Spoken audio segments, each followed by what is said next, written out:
Welcome to the number one friendship podcast in the country. I'm Matt Ritter. I'm Aaron Cairo. Guys, check out manoftheyearpodcast.com. We've got some merch there. We've got some new hoodies. We've got some what else should we put in our merch store? I don't even know. I want to get an iPhone case. We have iPhone cases. Oh, but I why don't aren't we believe rocking iPhone cases? because I think yours is too old for that. They don't even make that anymore. This whole thing. And whatever the new iPhone is, the case wasn't available. So they say we should be friends. It's great. Okay, awesome.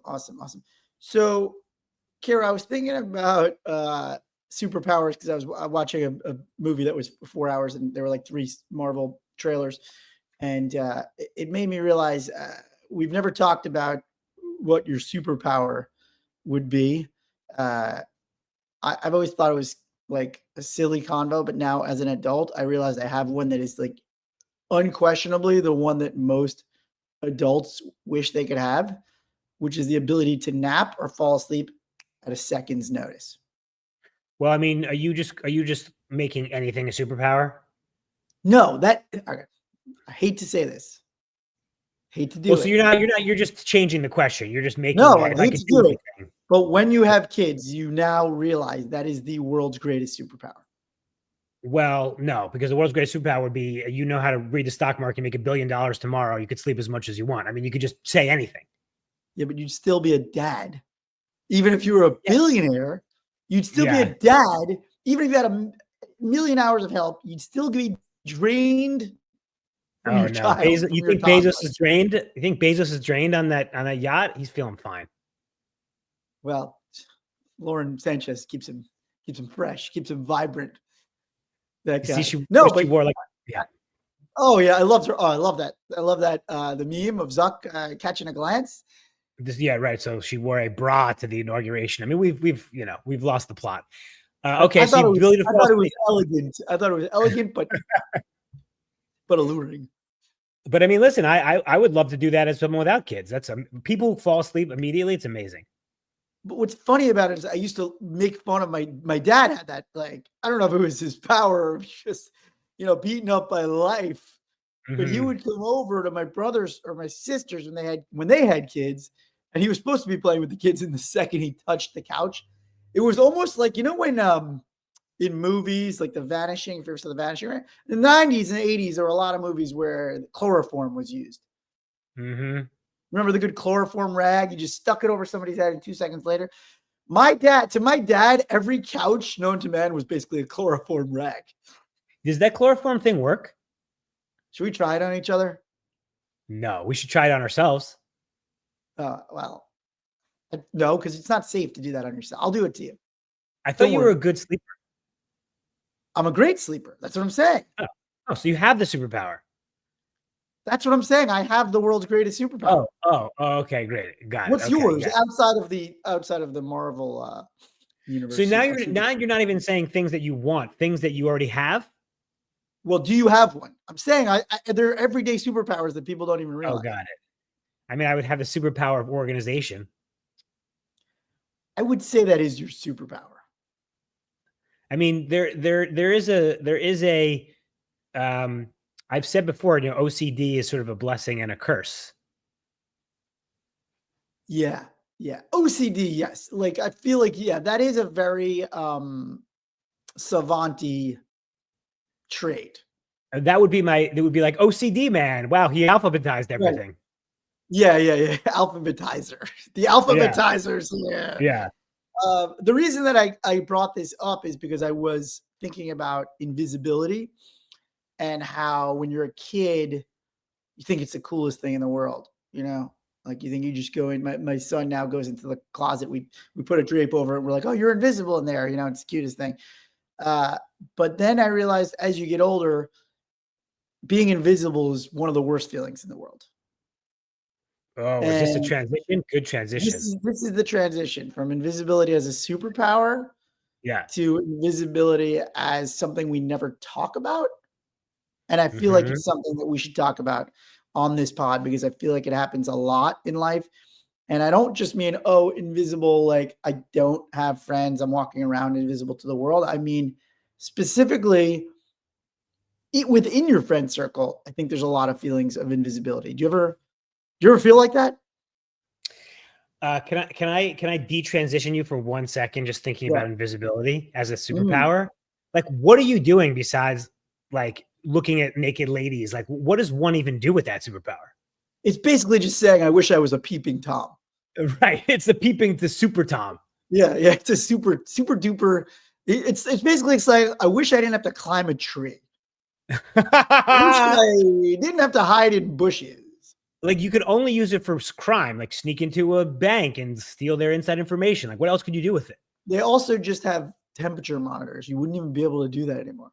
Oh no, my superpower would have a cloaking mechanism. Oh, the whole clothes, the full invisibility, Yeah. the AI undetectable. But in answer to your question, I mean, there are, I think for me, invisibility and loneliness can sometimes be similar in that, I kind of feel that way when I don't have anyone to hang out with. Um, because then you're just like, well, everybody's doing something without me. I don't, do I exist? Right.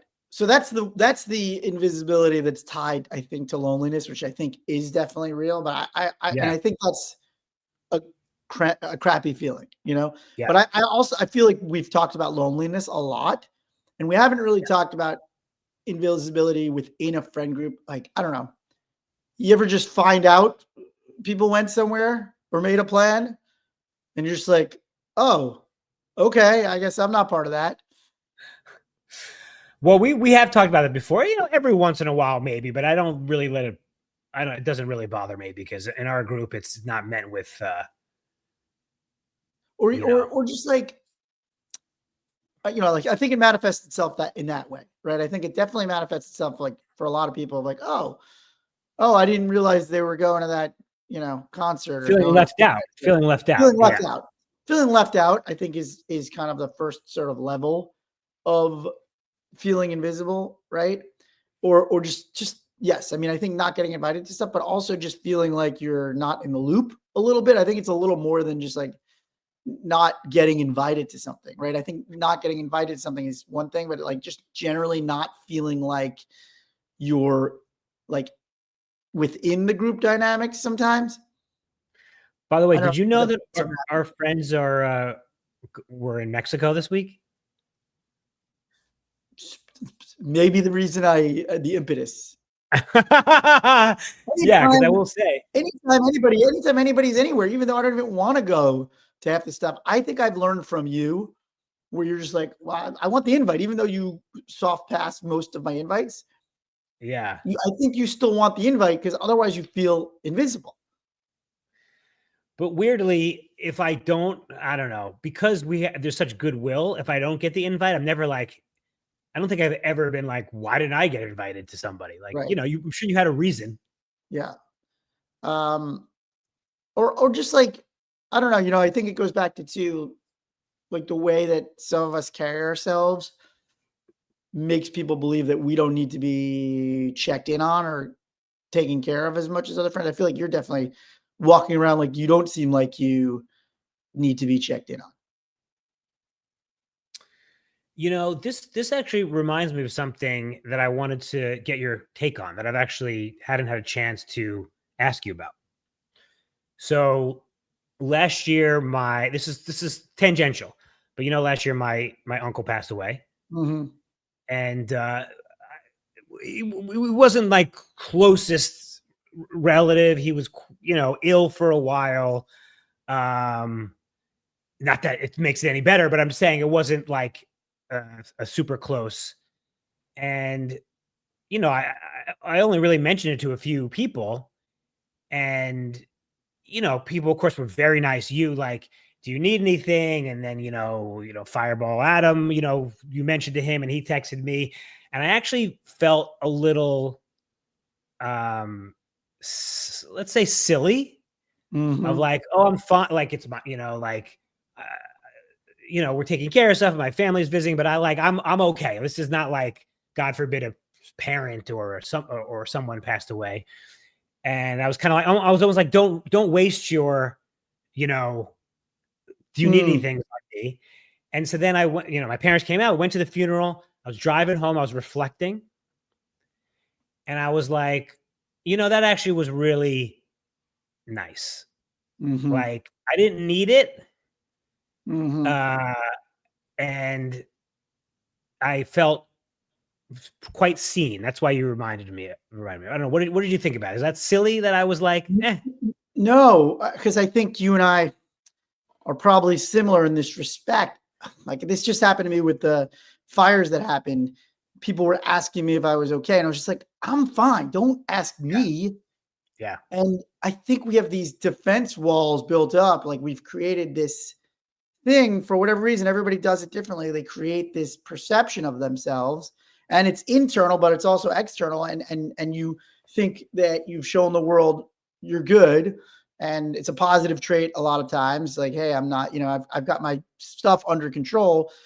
But then it kind of leads people to not see you in the same way that probably everybody needs to feel seen sometimes.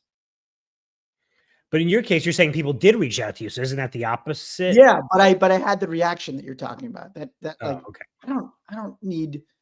instead of I think the reaction should be grateful that people are seeing you and just you're not walking around invisible. You Right. know? Yeah. Yeah. Yeah. I don't know. I guess for some reason I was like, save your, because people reached out to me for the fire too. And I'm like, kind of like, save your sympathy for somebody who deserves it. I don't know. I Like, I literally said that. I literally said that. yeah.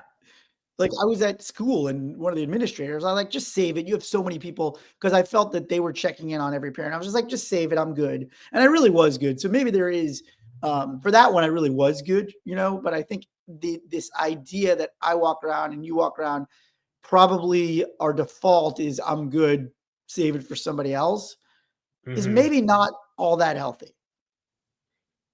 Yeah. I mean, it's a very high class problem, I would say.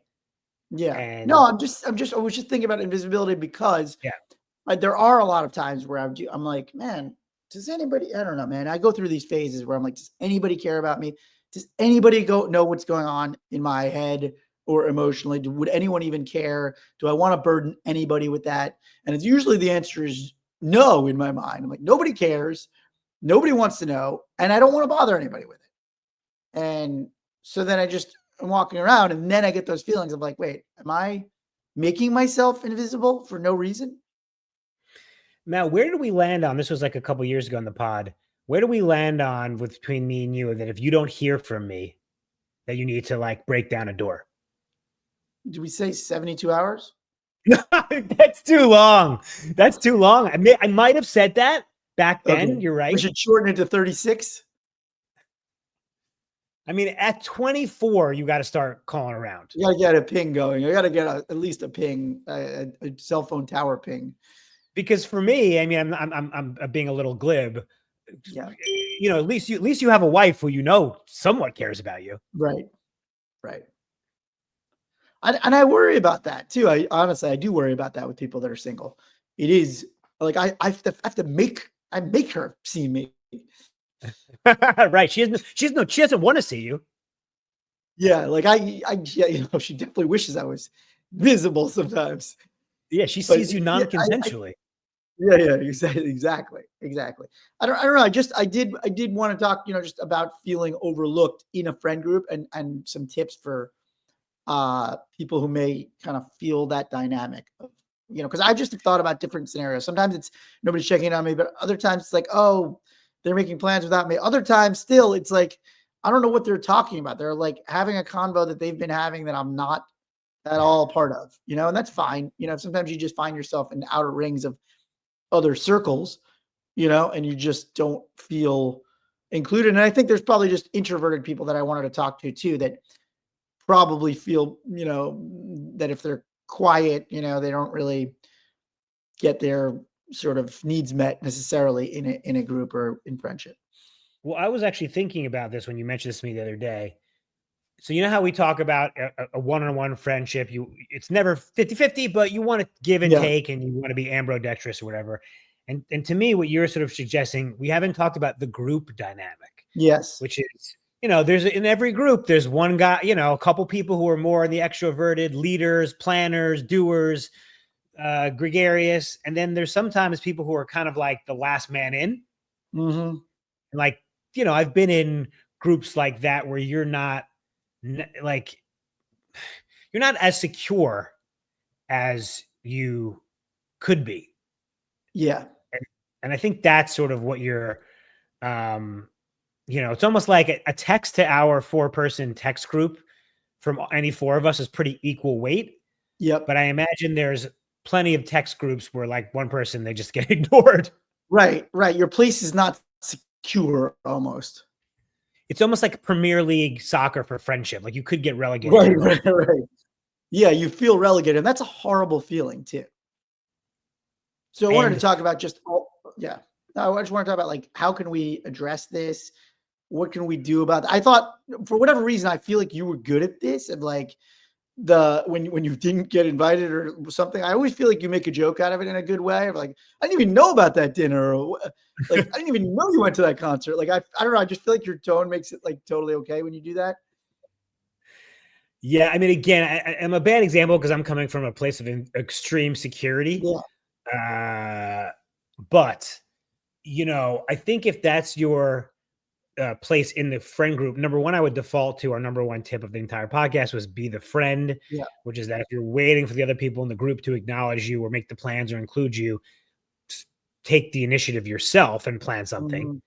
Mm-hmm. It is possible, Matt, that if someone's in a group like that, that's not the right healthy group for them. Yeah. If you're feeling like an afterthought or what you're talking about, if you feel like you may be demoted to tier 2 Liga, I don't think that's healthy. I think that can't be your core group. How about that? That can't be your core group. You can't feel like an afterthought in the core of your core friendships. Right. If that is, if that is your core group, and I mean, it's easier said than done to get a whole new group of friends, but no, and I don't, right. So, but I'm saying there's, before we get to that, right. I think it's, how do we change the dynamic? Right. Cause I don't know, sometimes at dinners, maybe it's mostly couple dinners, sometimes at group dinners where I'm just like, did anybody ask me? That's what I love about our Luger's dinner. Like we make everybody go around so we can hear from them and they can be seen and they can be heard. Matt, you're sometimes I go to a dinner. Yeah, no, go. Nobody asks. No, sometimes I'll go to a couple's dinner and nobody asks a question about anything. Like I just had a guy at a school event go, I thought you were a lawyer. I'm like, wow. Yeah. Okay. We're not friends. I had another guy go, hey, is Jesse? And another guy go, hey, is Jesse back to work yet? I'm like, Brenner's 2.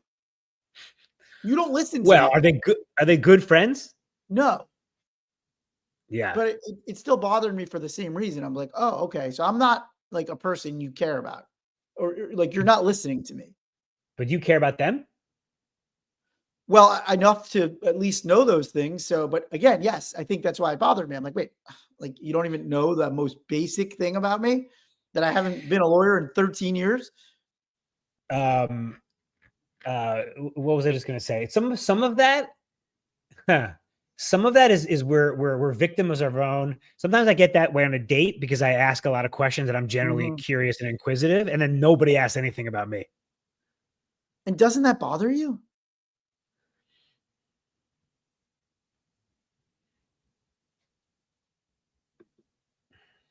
No? Well, I'm coming at it from it's interesting, the dating world. Yeah. Women are most guys don't ask them any questions.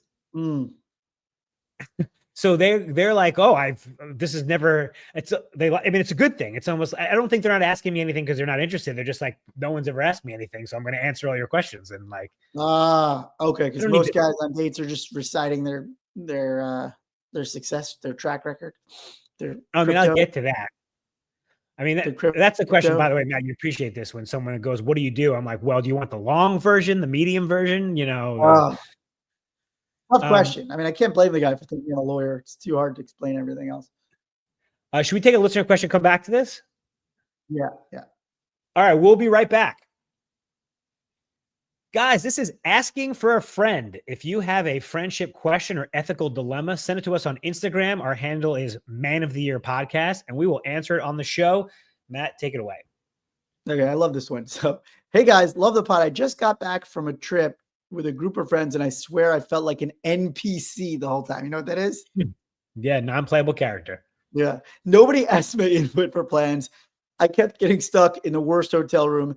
And at meals, I was basically the last person anyone talked to. The last straw for me was I overslept and no one even noticed and went out for lunch without me.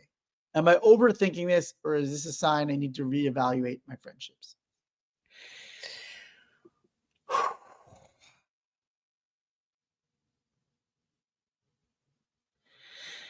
When we did our 40th birthday extravaganza trip to Jacksonville,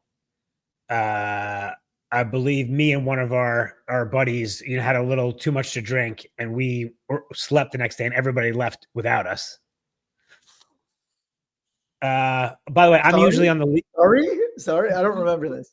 I think it was on us. I mean, believe me, I'm on the lead, I'm on the schedule team schedule, team itinerary. Um, you know, my first thought is, okay, is his interpretation of what's going on accurate? Mm-hmm. If you put sodium pentothal in the other guys, would they be like, oh, I don't know, he's got a kid and doesn't get a chance to sleep, and we thought he didn't want to spend as much money on the hotel room, and this guy's gluten free, so we just did the ordering for him, and have no idea. Right. So you're saying one of our main rules: your friends are not mind readers. Your friends are not mind readers, right? Right. Can you just give me the two other examples before the falling asleep? Oh, he said that nobody asked for his input on plans. He got stuck with the worst room. Nobody talked to him.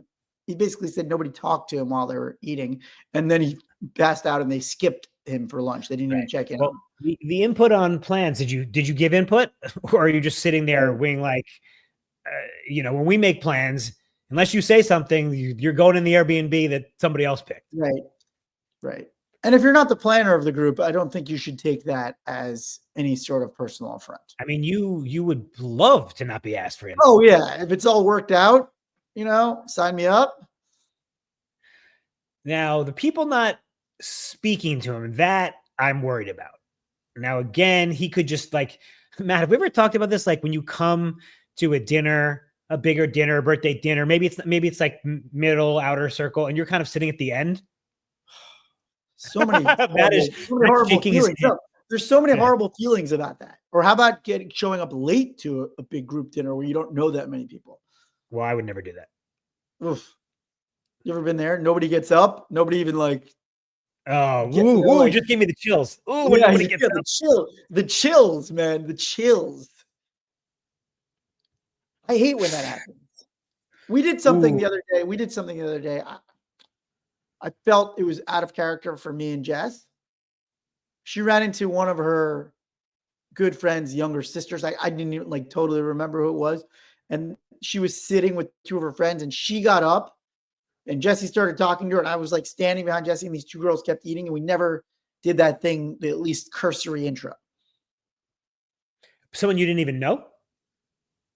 Well, Jesse knows that person, but there were two girls just sitting there the whole time. And I'm standing over their table, and I didn't even do the cursory, hey, I'm Matt, this is Jess, how we know each other.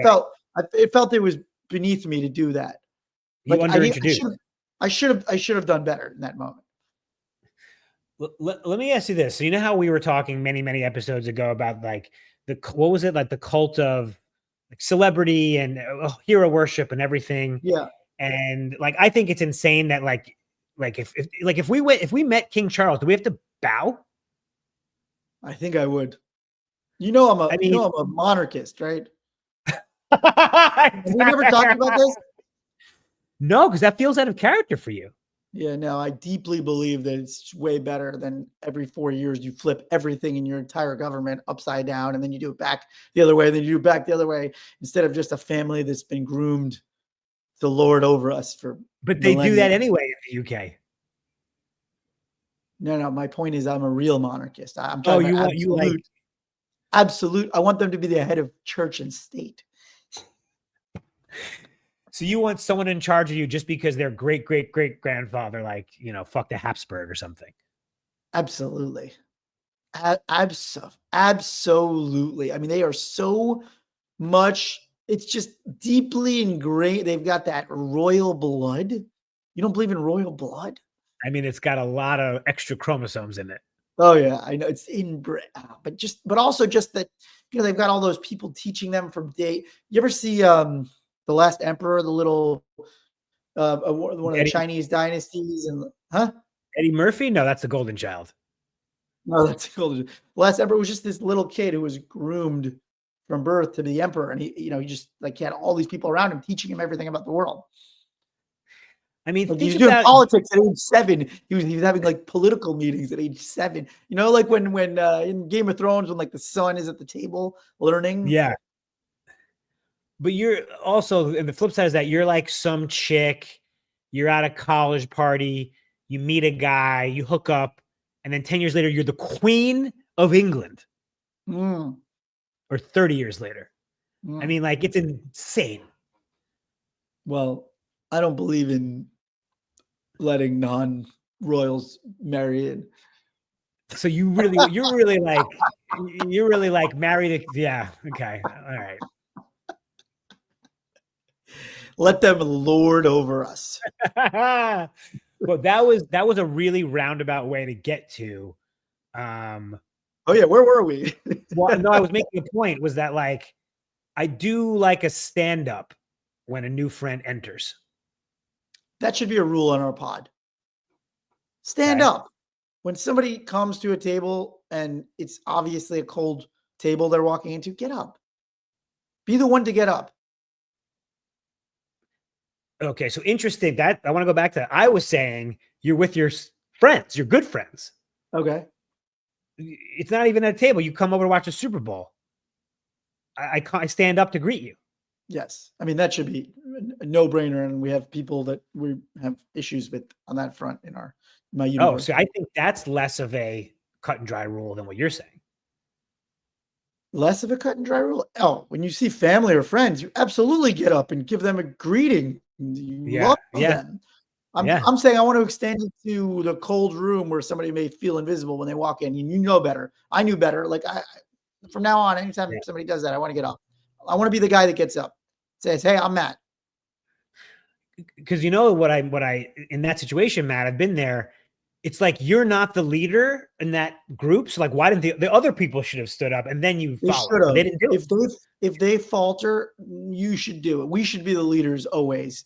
Anytime there's a group and the leader falters, we pick up that slack. Yeah. Yeah. Okay. So again, right. Is it in your own head? Probably. Do you want to be part of the planning process? I guess you could be, but what about hey, they left him for lunch. That's a really bad feeling when people do that. I've had that happen a few times. It doesn't feel good. You're still a little burned about. I think I wasn't even there because I had to miss it for a entertainment biz meeting.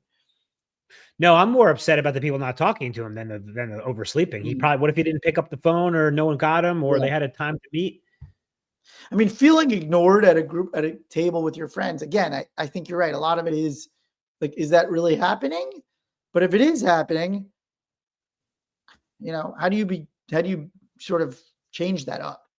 Well, are you making conversation or are you just waiting for people to talk? Be more vocal, insert yourself, right? I don't really know what else the answer is there other than inserting yourself. Well, we have a tip from a recent episode. If you're a little bit more introverted, and especially in these big groups, you kind of get invisible, make an agenda. I love that. And nobody else has to see it. Just in your little notes app. I've done it myself. You want to ask Matt about his trip. You want to ask about the latest baseball game. You don't have to show anybody, and then you have some conversation topics. Yeah. I'll take it one step further. I love that. What I mean, if you're feeling invisible, share something about yourself, something that's going on, work, home, whatever, because you'd be surprised. Your friends probably don't know about it. And that can be the topic of conversation. And that can be something that just even a little like, oh, that's cool, man, from one of your friends will completely shift your headspace.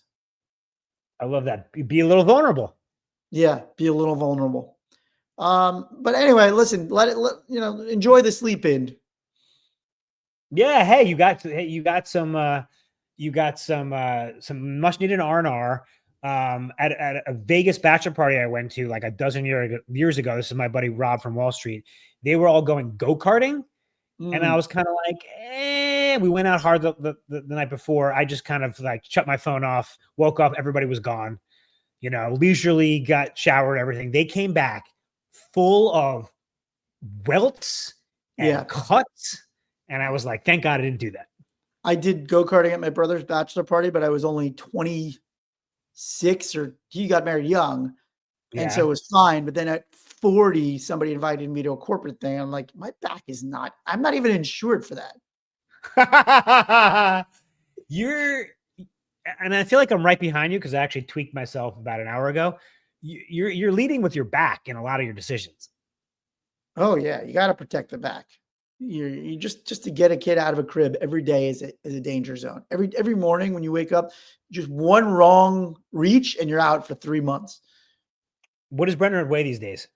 Probably close to 28 pounds. I don't know. He's a big boy. Okay, so he's like a small to medium kettlebell. That's and he Yeah, wriggles. yeah, yeah. No, I do a lot of weights with it. I do a lot of weights That's great. with him. It's That's great. amazing. I do like squat shoulder press with him. It's a good one. Yeah. Yeah. Two hands or one It's hand? just like, well, two hands. You can't do one hand. Yeah, he'll fly Like, away. yeah, you're gonna like kill your child. So I Yeah. think we Yeah. answered it. Yes. I will say to the friends, I don't think it's cool to ever leave anybody without texting them, even if you think they're Oh, yes. sleeping. If there was no text, that's insane. But please send multiple texts and call them. Guys, this was asking for a friend. If you have a friendship question, send it to us on Instagram. We'll answer it on the show. So, Matt, what did we learn today? Well, I just wanted to say to our listeners that I sometimes feel invisible. I think Karo acknowledged maybe sometimes he feels invisible too. After you resisted that at first, but I think it's a common feeling that we don't talk about, and not just being. I think we all feel invisible sometimes to the world, but it's worse sometimes when you feel it in your own friend circle. So I think there are some little ways to shake it up, but communication, being vulnerable, coming up with an agenda. Anything else? Be the friend. Be the friend. Be the friend. If you feel like you're being ignored, then you make the plans, make the invite, and Make it also about let's not you. have. How about make it about you? Like, Yeah, if you're feeling that way, make it about you. Do an event that you like, host something in your house. we're two guys who we love to make it about ourselves. That's not wrong. I No call it. lies. I call it trying to survive in this matmosphere. There's no oxygen for me in this matmosphere. Plenty of O2 for you. All right, guys. Thank you so much. And please write in on Instagram. Let us know if you ever have these feelings of invisibility. And always remember, be good to yourself, be good to your friends. Love you, buddy. Love you, buddy.